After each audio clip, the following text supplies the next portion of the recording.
구독, 좋아요 확실히 해주세요.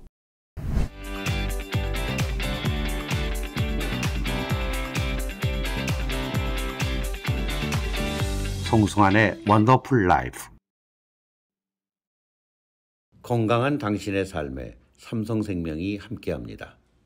그래서 중동고등학교 졸업하시고 그 당시 그 드라마 센터의 서울예대 전신인 그 연극 아카데미인가요? 아니 그 서울 연극학교. 연극학교. 네. 그 연극학교로 입학을 하신 거죠? 고등학교 졸업하시고. 사실은 내가 다른 거를 좀 하고 싶어가지고 왠지 이상하게 철학과를 가고 싶은 생각이 있었어요. 그래서 어느 학교를 선택해서 공부를 하고 가려고 그랬는데 뭐 공부를 워낙에 못해가지고 그걸 뭐 떨어졌죠. 그래서 그러다 보니까 이제 갈 수 있는 데가 다른 학교에서도 약간의 그 장학 혜택을 주는 데가 있었어요. 저는 이제 그 최우수연기상이라는 걸 3번을 받았거든요. 1학년 때, 3학년 때, 또 2학년 또 다른 데서 뭐 이래가지고 그런 혜택을 좀 받을 수가 있었는데 그나마도 나는 전액을 받지 못하면 다닐 수가 부모님한테 죄송스러워서 이거 뭐 별일이라고 돈 달래는 말을 할 수가 없으니까 그래서 이제 전액을 주는 데를 택한 게 결국은 유치진 선생님을 찾아뵙고 그 학교로 들어가게 됐죠.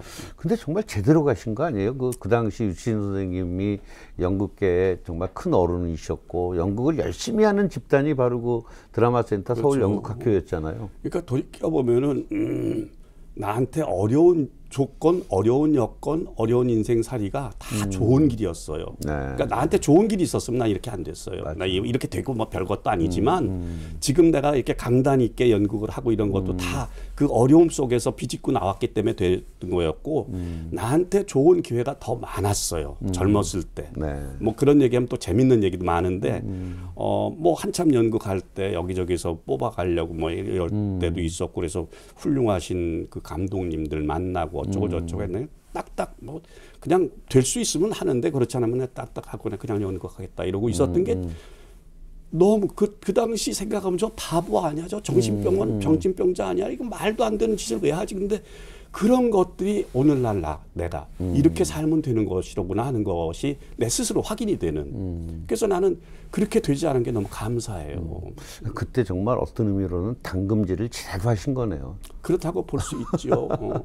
거기를 다니시다가 그래도 먹고 살아야 되잖아요. 그래서 아마 동아방송 성우시험을 보신 건가요? 그렇죠. 내가 그것도 이제 그 학교를 다니는데 유독형이라 하시는 분이 오셨어요. 근데 아버지한테 그 학교를 물려받아가지고 왜 몇몇 사람한테만 장학금을 다 주느냐? 이건 말이 안 된다. 이건 나눠줘야 된다. 그걸 알고 돈 내라는 거예요.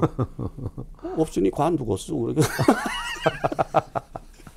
뭐 그런 말은 안 했지만 이제 관둘 때가 됐구나. 그래서 그만두고 이제 군대를 가려고 가는데 하다 보니까 뭐 이렇게 돼서 그러면 내가 월남을 가서 이렇게 돈을 좀 벌어가지고 뭐 학교를 좀 그때 베트남 전쟁을 탔으니까 그래서 내가 월남을 지원해가지고 한 거예요. 뭐 여러 가지 이유가 있지만은 그 이유도 뭐 하나 있었죠. 갔다 오면 내가 당당히 돈 내고 학교 좀 재등록해가지고 다니고 끝을 내려니 하는 그런 생각도 가지고 있었고. 근데 이제 월남에서 오자마자 그 해니까 그 해 이제 동아방송에서 성우를 뽑는다. 근데 나는 뭐 말도 안 되는 게 동아방송이 셌거든요. 그때 성우 되기가 쉽지 않았죠. 아니 그런 경쟁률이 대단했을 그런 텐데. 정도가 아니라 다른 방송국에 있는 성우들이 동아방송에 남자 성우들이 동아방송에 오고 싶어가지고 줄을 서 있었거든요. 맞아요. 그때 동아방송이 최고 인기 방송이던 시절이니까. 엄청났지. 특히 남자들한테 무슨 특별수사본부니 무슨 뭐 기타 등등 이런 것 때문에 그래서 그런 데기 때문에 전혀 상상을 못했죠. 근데 이제 누가 어쩌고 저쩌고 해다 가지고 뭐 그냥 하라고 해서 그러면 다른 친구들도 좀 같이 이렇게 가자. 누구 시험을 시험 보면은 이렇게까지 막 쪽팔린다 그러면 안 되나? 시험 보면 안 되는 거 우리 그런 게 있었어요. 지금 예술 공부하는 사람이 그런 데가 시험 보는데 이런 생각을 난 그건 말도 안 된다고 생각하거든. 그런데 떨어지면 떨어지고 붙으면 붙고 도전하는 게 무슨 그거 좋은 거다. 나는 그 되면 더 좋고 그러면서 같이 병행할 수 있으면 더 좋고 자칫 잘못하면 연극에 기생하게 된다. 그건 더 바보 같은 짓이다.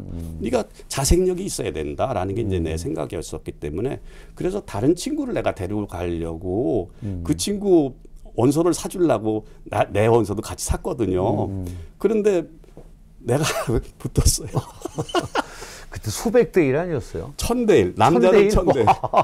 한 명을 뽑았으니까 너무 1000명 중에 한 명. 너무 정확한 게 그때 이제 그 동아방송 재단 그 동아일보 재단이 저기 저 중앙고등학교 재단하고 같은 재단이잖아요. 그렇죠. 고려대학교. 고려대학교. 그래서 이제 응시생들 집합을 그 마당 중앙고등 운동장에 남자가 하나 가득해 거기 꽉 찼었어.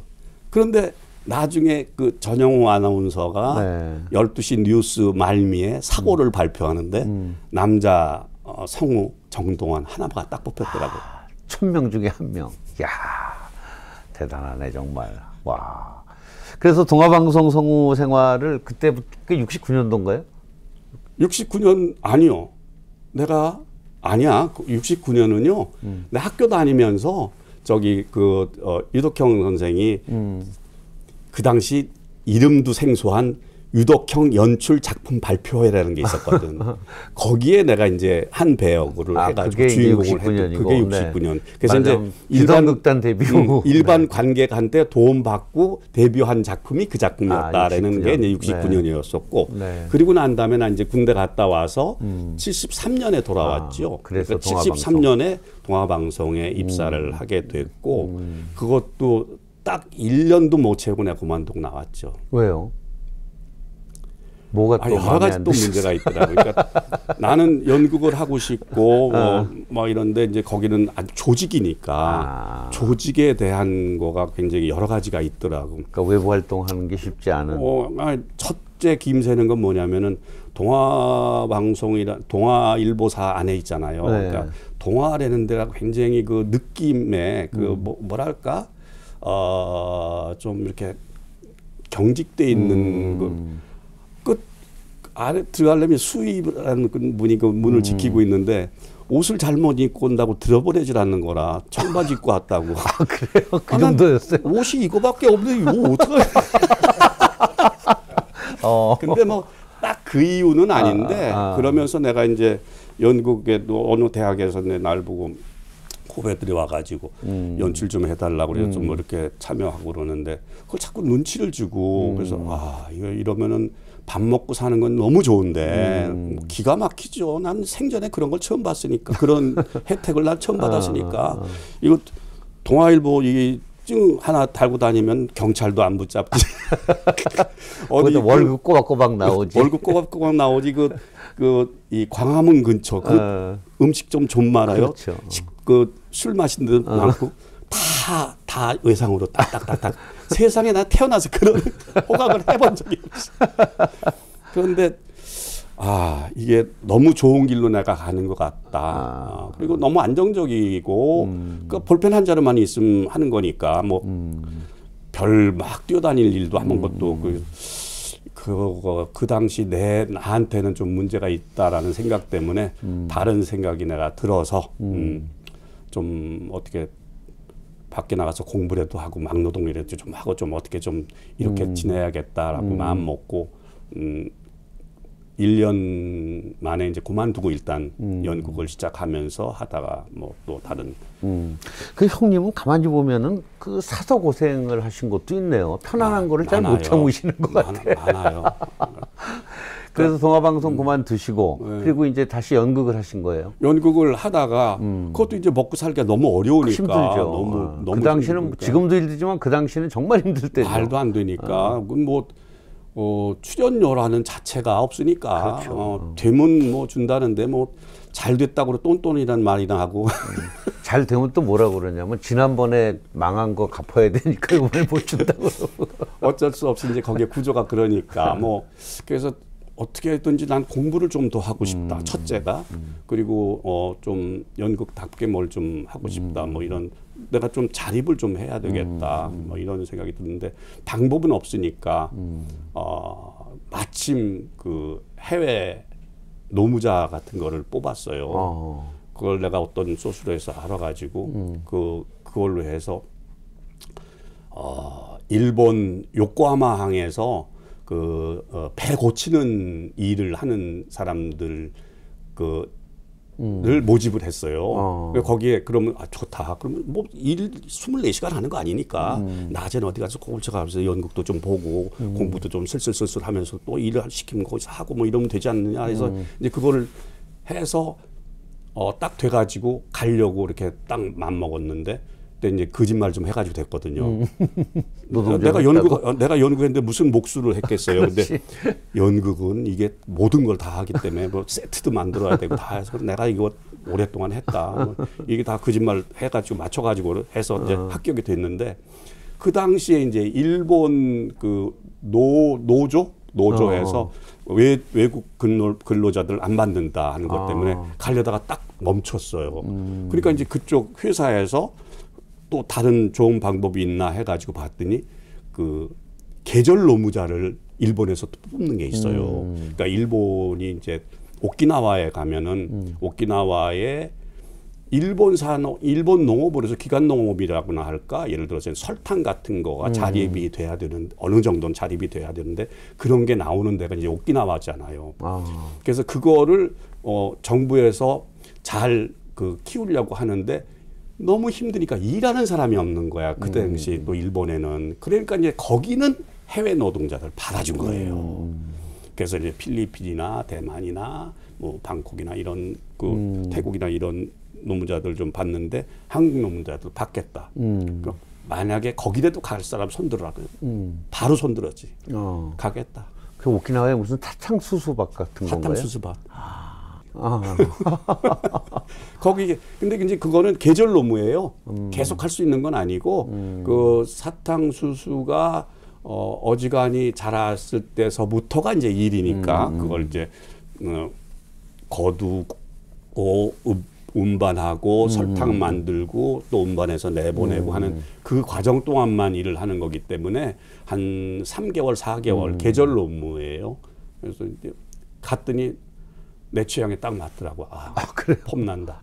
일단 임금이 재밌어. 그 당시 이제 우리나라 임금이라는 게 이렇게 시간급이라는 말이 없거든요. 그렇죠. 우리는 월급이었잖아요. 월급. 아니, 1급? 일당이지. 일당 뭐 얼마를 받는 건데 그것도 이제 주고 싶은 사람 마음대로 주는 거 아니에요. 그리고 그냥 하루 종일 일해야 되고 뭐 이런 건데 일본에 가니까 체계가 이렇게 많이 그런 체계가 이렇게 노무 체계가 잡혀 있는 거에 많이 그래가지고 시급이에요. 거기는. 시급. 그러니까 예를 들어서 지금 우리하고 마찬가지로 8시간 외에 근무하게 되면 뭐 더블을 줘야 된다든지 기타 등등 막 이렇게 되는 거라. 그러니까 거기 환율이 3배였었거든요. 그 당시는 그랬겠네요. 환율이 3배니까 거기에다가 시급이니까 어떻게 되는 거 아니? 거기 1시간 일하면은 우리나라 하루 일하는 게 돼요. 그 70년대 중반쯤 되는 거죠. 75년도죠. 내가 75년도에 마에테자를 하고 갔으니까. 마에테자를 끝내고 갔으니까. 맞아.